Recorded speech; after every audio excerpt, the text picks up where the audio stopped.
Hello and welcome to Aviation Audio Video on the Road. I'm Tom Rinker. Well, it's been said probably more than once that the way to make $1 million in aviation is to start with $2 million. Well, there are some folks who believe otherwise, and I'm really glad to hear it. In fact, they're right here at Van Nuys Airport. For 10 years, Los Angeles World Airports, in conjunction with a host of sponsors and volunteers, produced the annual Aviation Career Day, where high school students from all around the Southern California region are bussed into Van Nuys Airport for an extra special day. They're treated to motivating words from people in great aviation careers and local politics, and then some real up-close and personal time with all kinds of representatives of successful businesses and aviation icons from around the airport. The end result is the hope that many of these kids will see that aviation, while being fun and challenging as a field, can also be a lucrative place to start a career. So I decided to stop by and get a taste of what it's like to see aviation from the eyes of the future of our society. In this case, 1,500 kids. So let's head on in. As usual, when the airport puts on an event, you can bet on it being big. This one is no exception. The first image I saw was Clay Lacey's DC-3 parked right in the middle, with booths for the participants fanning out all around the giant hangar. But we weren't confined to the inside. The fun continued right out onto the ramp with a huge assortment of aircraft, like a candy store to any kid like I was. But more on these later. First, we all sat down for some inspirational talks from sponsors, politicians, and representatives from the airport and school board to kick off the day.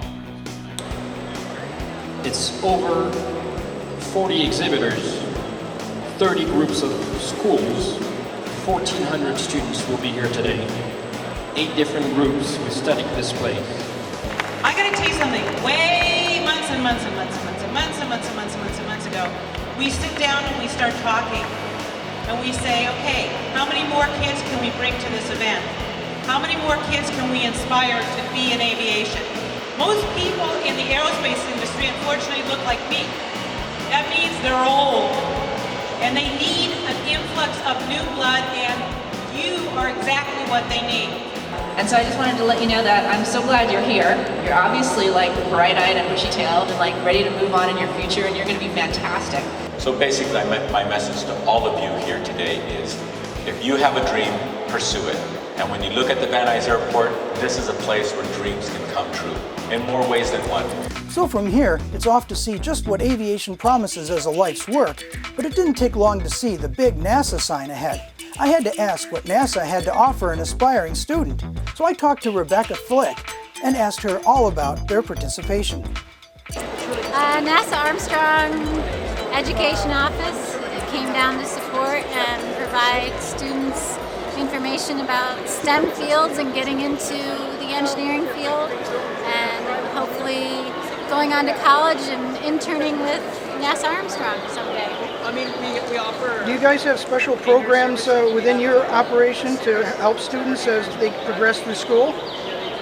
Yes, so we have this website called the One Stop Shopping Initiative.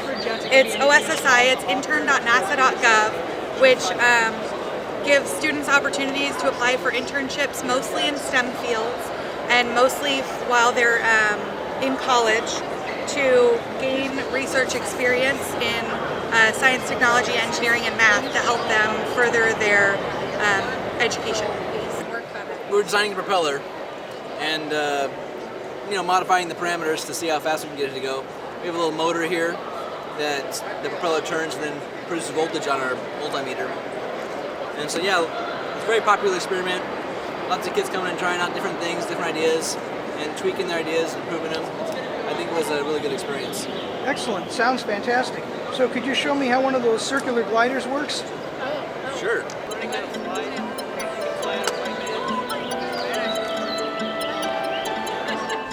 Well, there were other representatives from high-tech fields, from UAV design to UCLA School of Engineering.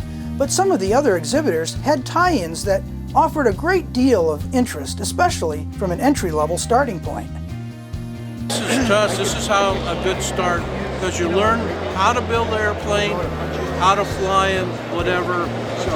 Again, when I first began, I knew nothing about pitch and yaw, whatever, and I've learned all that now. So those are the things that we, and we teach these kids in an outreach program to learn, what to do and how to fly the plane and how to build them. Excellent. So the fundamentals are there, and it's an inexpensive way to get started. Exactly. Cool. Well, for all of us who spend their time in the San Fernando Valley, a day doesn't often go by without observing police and fire helicopters circling overhead or rushing to deal with an emergency situation. Well, I got up close with those birds and the people who fly them to learn more. Well, this is one of our A-Star helicopters. We have 15 of them in the county. And this helicopter here is primarily used for patrol and search. So if you're around the house at night and you hear helicopters flying over and you see that bright spotlight, it's probably one of our helicopters or the LAPD. And we're out assisting officers on the ground and searching for suspects or following suspects if they're in high-speed pursuit. Okay. Well, I see you've landed here at Aviation Career Day. How do you guys fit in with the Career Day, and what have you been telling and teaching students about here? Well, we're here today just to support the program and let students know that there are alternatives as far as careers are concerned, and one of those being law enforcement. We have our recruiter here from the Sheriff's Department, and of course the helicopters here just to let students know that that is also a possibility when they look at their career. How do you decide what types of flights you're going to make? Like, I've seen this particular helicopter come over my house a lot, and I'm not a criminal, but it does come over quite often. So if you're particularly talking about low level, we have patrol helicopters, what we call Astro, and so what they do is they respond to calls, or they're providing extra patrol in known crime areas. So we respond to priority calls in progress, officer safety and emergency calls, and then what happens from there is if there's no radio calls at the time, we look at crime maps from each division and respond to those crime maps and give those areas extra patrol based off of the crime that's been happening in the areas. So you might be coming over my neighborhood, but not necessarily some sort of activity in progress. It could be just the fact that there has been a lot of, let's say, car burglaries in the area that we are doing extra patrol to as a form to prevent more crime from happening. It's a great job. It's one of the few places where you can combine two careers. You can combine the career of a police officer and the career of aviation. Well, if you want to learn to fly, you can learn in a brand new Cirrus aircraft, and Mach 1 Aviation is a school that has the expertise to get you your certificate and beyond. I chatted with Jason Price, Chief Pilot, and found out about training and aviation careers. Without a doubt, it is a great aircraft to learn in, and it really introduces people to the new technology available in these airplanes, and it makes the transition from the Cirrus to the, let's say, Citation Mustang or Piper Malibu or Meridian or the Phenom 100. Any one of those aircraft, they all use very similar avionics technology in those airplanes. Sounds like you guys create a really important stepping stone for students who have a hankering of moving on and getting into more ATP type work and stuff like that, and making a real career out of their aviation. Absolutely. We spend a lot of time working on aeronautical decision making and single pilot resource management, which translates very well into crew resource management. But what kid doesn't like climbing into a real-life warbird? And the Condor Squadron was there to fill the bill. This was one display that had the kids talking. One of the most important things I learned is that there are many opportunities here. There are many new things that I can try out, many different things that individually don't seem like they matter, but altogether they really do. I learned different things I didn't even know. Yeah, it's a pretty cool place. I work with doing airplane parts, but seeing that I could level up from that. It was an educational experience to come and see the planes, whether how they're made. You can get a career in either mechanical airplanes or engineering. Pilots can make a good living out of it. It's a really good, it's a good career for your future. So I asked Jeff Curtis, one of the Condor pilots, about the squadron and Career Day. The Condors have been a part of airport history for quite some time, and Jeff filled me in. Well, the Condors have been in existence since the 1960s. I'm not certain exactly what year they were formed. I was involved with them that early, but it was originally sort of a club. It was started by a bunch of World War II fighter pilots who were in the National Guard at Van Nuys. Most of them have died off since then, but we've carried on the organization. It was a Civil Air Patrol squadron for a number of years until the Air Force stopped funding fuel for these bigger airplanes. And what we do now is provide flyovers for sporting events, for parades, funerals, wherever anybody wants a formation flyover. We've been doing that for, I guess, about 40 years or more. Thanks, Jeff. Then I saw what could be only described as an aircraft sports car. Just the look of it shouted speed and maneuverability. It was a pit special biplane, but there were some major differences in this particular one. Owner Rich Chadwick gave me the details. I'm the owner and pilot. Eric is the younger gentleman who flies this plane up in Reno every year. The airplane goes over 200 miles an hour. We made a lot of modifications to get it that way. It has modified wings on it, asymmetrical on the bottom, reduced drag, and we have a modified engine. Puts out about 235 horses, which for a plane it's about 836 pounds empty weight. Gives you a lot of go. Thanks, Rich. Well, I'd say this day was quite a success. The kids were excited and interested, and I'm figuring that a good percentage of them will consider aviation as a career that might not have were it not for this really cool event. So 3 cheers to Los Angeles World Airports, the Board of Education, and major sponsors for putting on an entertaining and educational event. I'll be back next year, for sure.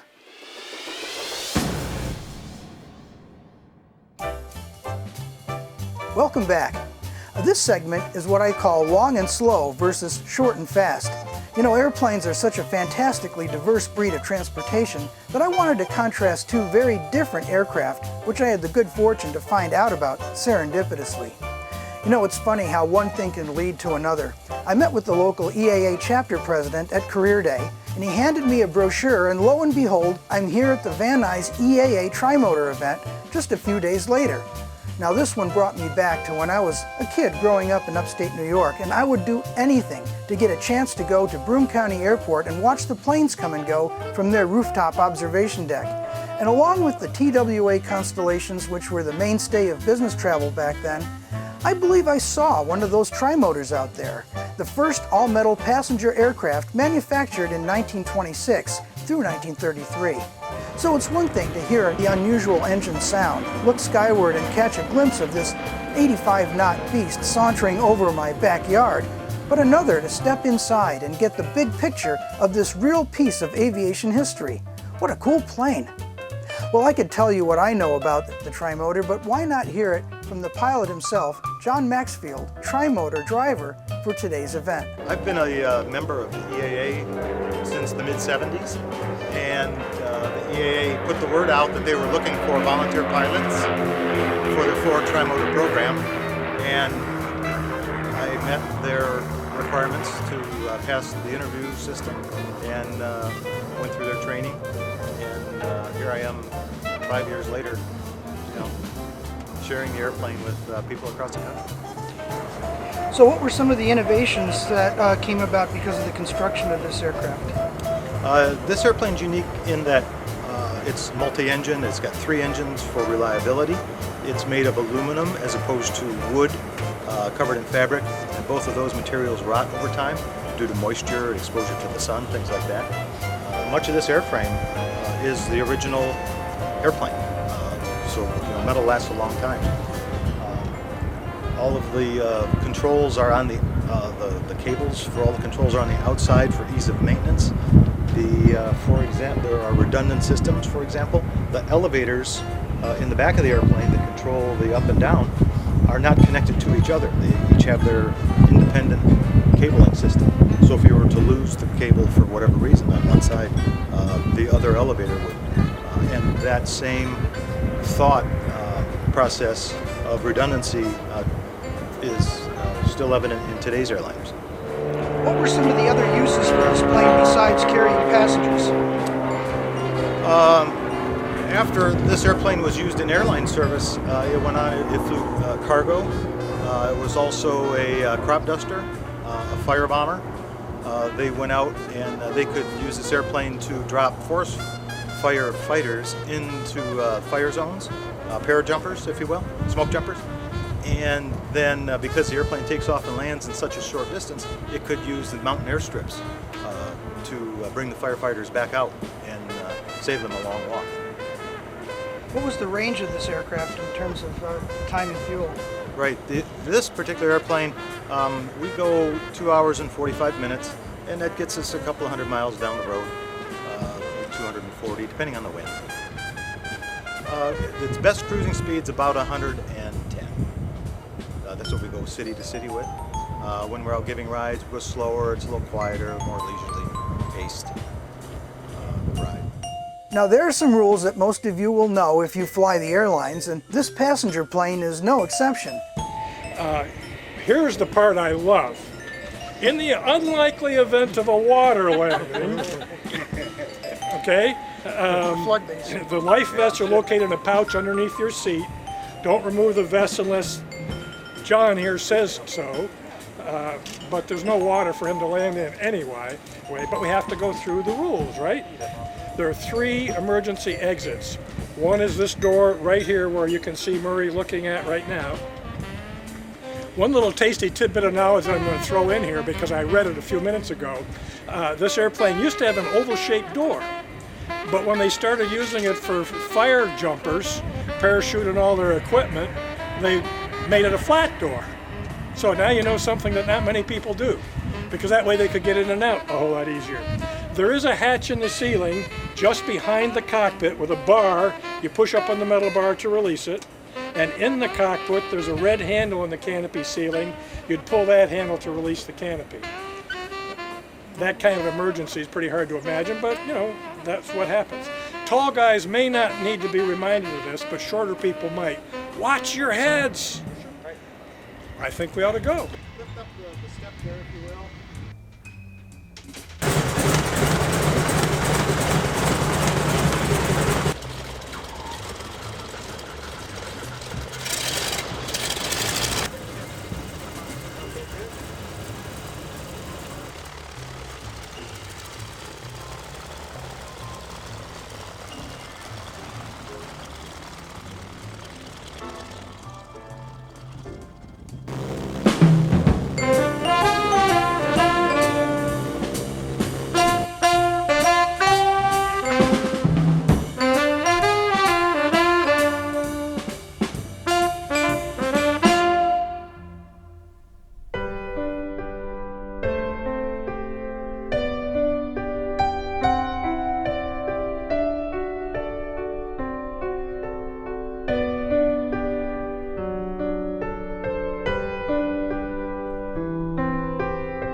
While we were in the air, I noticed a familiar face.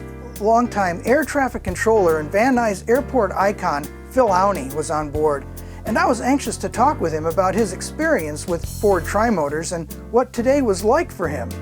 Well, I started here in 1959 in the tower. I've been here for 47 years, and I retired here. But I went to several other airports. I was at Santa Monica, Chicago, O'Hare, Los Angeles, Burbank, Peoria, Illinois.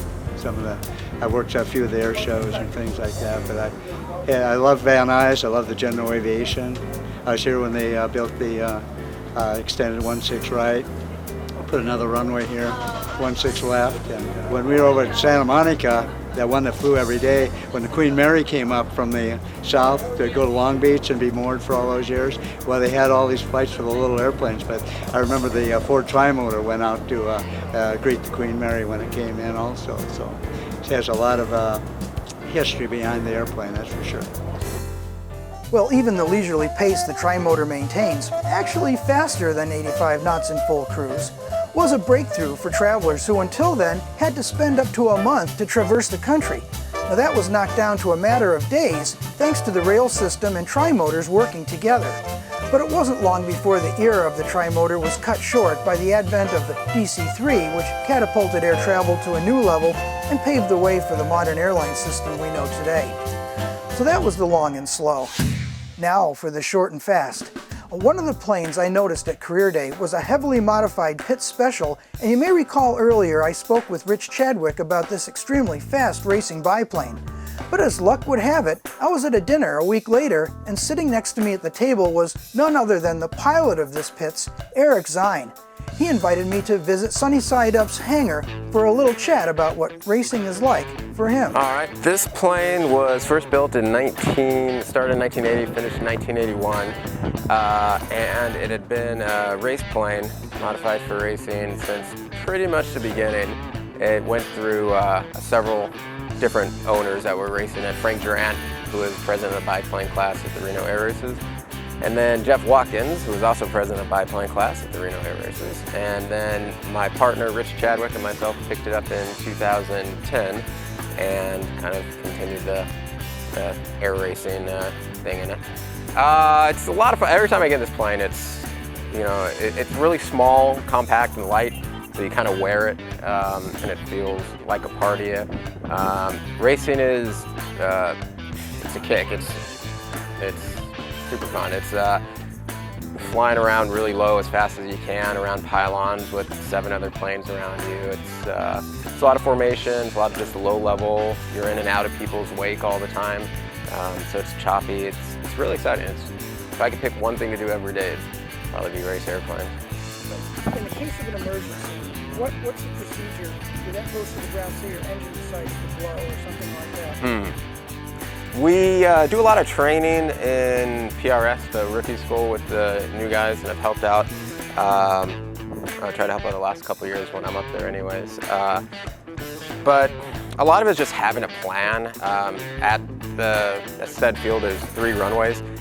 So there's almost always some place to put down on if you pull off the course and start a left turn and you're kind of trading all your airspeed for altitude, and you get in a position where you could analyze your options. But we really try to drill into the new guys, and I always try to think before races of a plan. If your motor pops here or here, which runway you're setting up for. That way you already know what you're going to do. So if it happens, then you just go with your pre-briefed and analyzed plan. And people have been, relatively successful doing that. When we first acquired the airplane, it was already, it had been racing for years and years and years. And race planes always go through a series of modifications. So it already had a built motor and things like that. Since we picked it up, the biggest things we did, trying to get a little more speed out of it, was change the wings. It was originally built as an S1S, so symmetrical airfoils, really good for aerobatics, but a little slower. So we put S1C wings on it to try to get a little more speed out of it than flat bottom wings. And we cut the wingtips off. Normally on the Pitts they have kind of a rounded wingtip on the end, so we cut those off, we recovered them. Other things we've done. Out in front we redesigned the cowling and nose bowl and spinner so it flows a little more aerodynamically instead of the more rounded standard stock Pitts. It already had spring gear on it and wheel fairings. And then another major thing we did to it was the prop. We have a Kato propeller on it. which picked up a bit of speed as well. And those are probably the big ticket items that me and Rich had gone after. We also redid the instrumentation in the cockpit, putting in an engine monitor and radios and transponders just to operate more easily out of Van Nuys. Hope everyone that watches this can get a chance to go up and check out the races live. It's you watch videos online, especially the Unlimiteds, but you can't really capture the sounds of it all and just the excitement of being there. So it's a huge show, and there's air show acts, and you get a pit pass and walk around and check out the planes up close and talk to the pilots. So it's definitely worth everyone going out and seeing.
Eric.